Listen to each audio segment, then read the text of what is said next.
आज जन्मदिन था उस प्यारे से मसीहा का। प्यारे ओशो, सतगुरु ओशो, गुरु ओशो, उनके जन्मदिन को खूब खूब खुशी पूर्वक मनाया गया। ये प्यारा सा बच्चा हर क्षण हर घड़ी हर किसी में परमात्मा है। हर कोई परमात्मा से ओतप्रोत है। ये प्यारा सा समा, हर किसी का इतना प्रेम, हर किसी से परमात्मा की तरफ से हर किसी से इतना प्रेम मिलता हुआ, ये प्रेम सौभाग्यशाली लोगों को मिलता है। हे परमात्मा, जो मुझे प्रेम करते हैं उनको इतना प्रेम देना कि वो प्रेममय हो जाए। उनके जन्मदिन पे सभी साधक हर्षोल्लास से भरे हुए, हर एक साधक अपने अपने अंदाज में श्रद्धा सुमन भेंट करते हुए, प्यारे सतगुरु जिन्होंने हमें ध्यान, समाधि, इनलाइटनमेंट, निर्वाण सिखाया, वो चाहे शरीर में ना हो फिर भी हमें वो सब कुछ दे जाते हैं बिना शरीर के भी। जरूरी नहीं होता समर्थ सतगुरु हमें शरीर में रह के ही दे। वो तो अपनी पावन गंगा बिना शरीर के भी हम लोगों को देते हैं। उनके प्यारे से कक्ष में सभी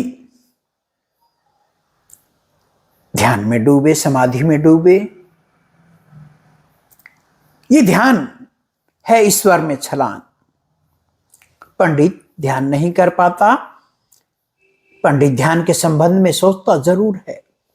उसे थोड़ा ख्याल रखना, तुम जल के संबंध में कितना ही सोचो, इससे प्यास न बुझेगी।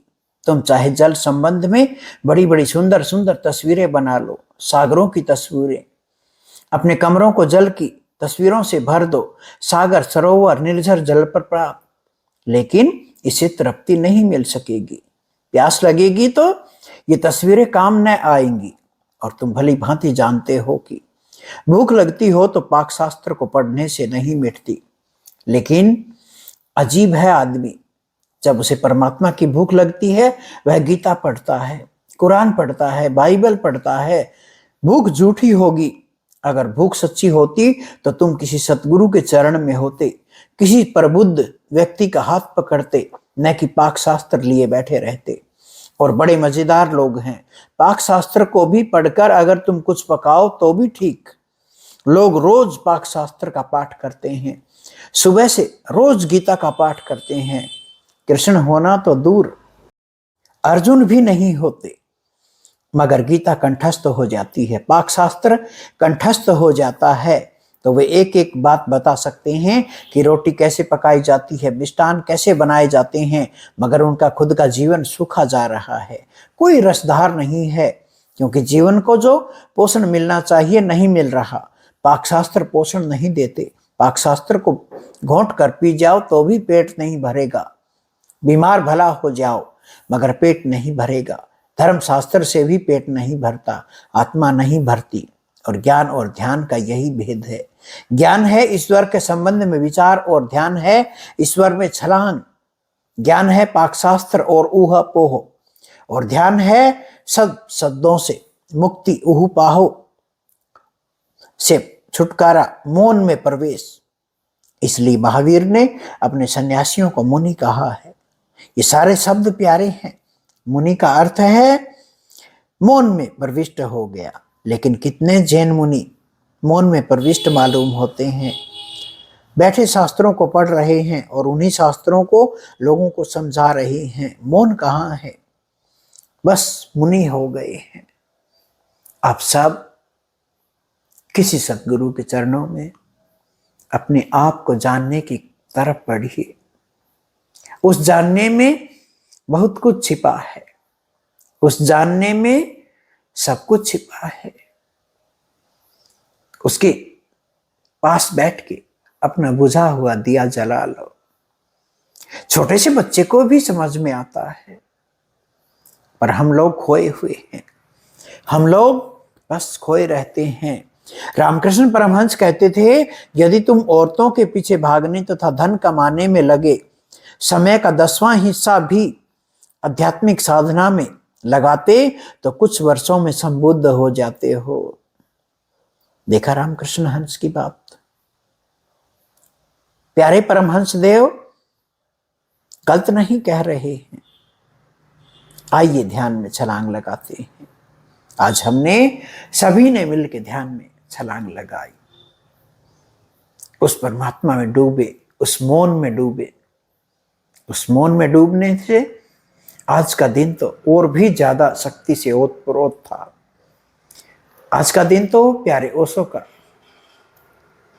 ये जन्म दिवस वर्षा की तरह आया और भिगो के चला गया।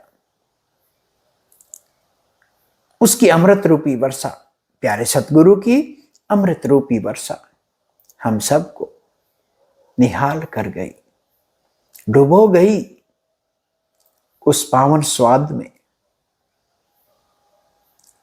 उसके प्रति अहोभाव, प्यारे सतगुरु के प्रति अहोभाव, उसका अहोभाव ही हम लोगों को बल देता है कि और गहरे जाएं, इतने गहरे जाएं कि बस वहां पे आपके और परमात्मा के सिवा कोई ना रहे।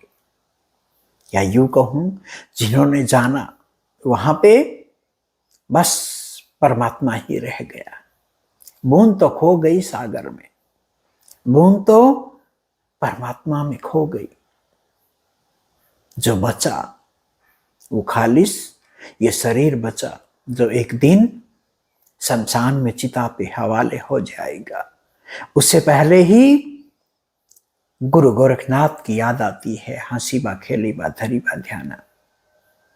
तो प्यारे ओशो के जन्मदिन पे हमने ध्यान भी किया, केक भी काटा, उस परमात्मा को जिया भी, उसके स्पर्श को जिया, उसके होश को जिया। उनका होश ही हमें उस राह पे ले जाता है। हर कोई डूबा उसमें, उसके डूबने में जो आनंद है वो कहीं और नहीं है। डूबेंगे तो बस पार हो जाएंगे। उस पार होने में हमारी देशना यही है, प्यारे सतगुरु की देशना यही है कि बस ध्यान कर लें, उनके सानिध्य में खूब ध्यान में डूबे, उत्सव में डूबे। उनके उत्सव में ही कबीर साहब की बात याद आती है, इस घट में अंदर बाग बगीचे, इस घट में सृजनहारा, इस घट अंदर 7 समुंदर, इसमें 9 लखा तारा, इस घट अंदर पारस मोती, इसमें परखन हारा, इस घट अंदर अनहद गरजे, इसमें छूटत फुवारा। कहत कबीर सुनो भाई साधो, इसमें सतगुरु हमारा, इसमें प्यारे सतगुरु ओसे हमारे। ओशो को वो तो हर दिन हर क्षण हर पल ओशो साथ रहते हैं। पर आज के दिन को जैसे हमने सेलिब्रेट किया, मैं कहता हूं हर एक साधक को उस सेलिब्रेशन में उतरना चाहिए, उस नाच में उतरना चाहिए। उसकी खुशी, उसका रास रंग, उसका निराशा, उसकी आशा, हर एक चीज में हमें डूब जाना है। हर एक चीज में। ये प्यारे से संगीत पे झूमते हुए सारे साधक, ये तो थोड़ा सा यूट्यूब का है कि हम किसी के संगीत को किसी के सामने नहीं सुना सकते।